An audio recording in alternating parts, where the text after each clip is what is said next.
Hey Gospel fans, welcome back. We're looking at Genesis chapter 17 today, and here's where we start to get a little weird. So when Abram is 99 years old, God appears to him and says, "Come, Abram, walk with me fearless and blameless, and I shall establish my covenant with you."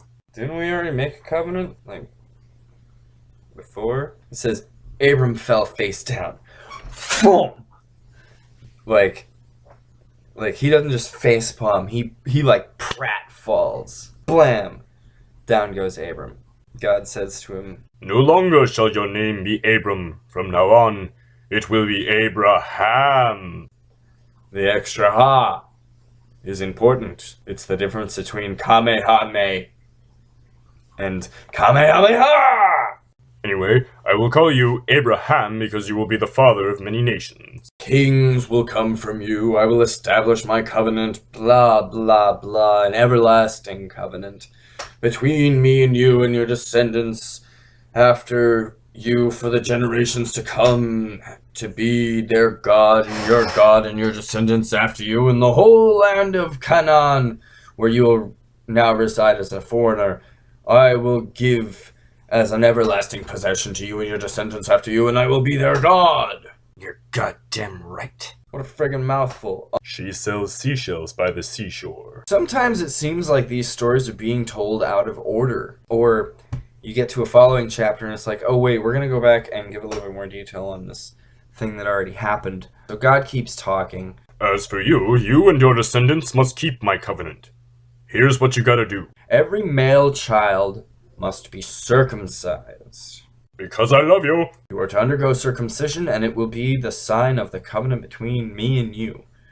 You must mutilate your penises in order to be righteous in the eyes of God.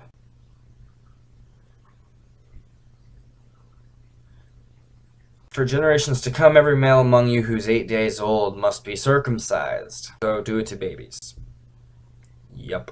Including your slaves. They all need to be circumcised too. That's the rule. My covenant in your flesh is to be an everlasting covenant. Any uncircumcised male who has not been circumcised in the flesh will be cut off from his people. As for Sarai, your wife, she no longer will be called Sarai. Her name shall be Sarah. Abram falls face down on the ground again, even though he's already face down on the ground. And he laughs inside and says to himself, 100 years old. I'm gonna have a son? But like he totally believed him last time he said it. Abram says to God, if only Ishmael might live under your blessing. And God says, Yes, but your wife Sarah will have a son, and you will call him Isaac. I will establish my covenant with him as an everlasting covenant for his descendants after him. In other words, you've been fucking around way too much, so I'm gonna pass this on to your son. But you gotta cut off part of his dick first. When he had finished speaking with Abraham, God went up from him. Anyway, so on that day, Abraham then proceeds to gather up all of his male slaves and all of his family and circumcise all of them, including himself. That was Genesis chapter 17.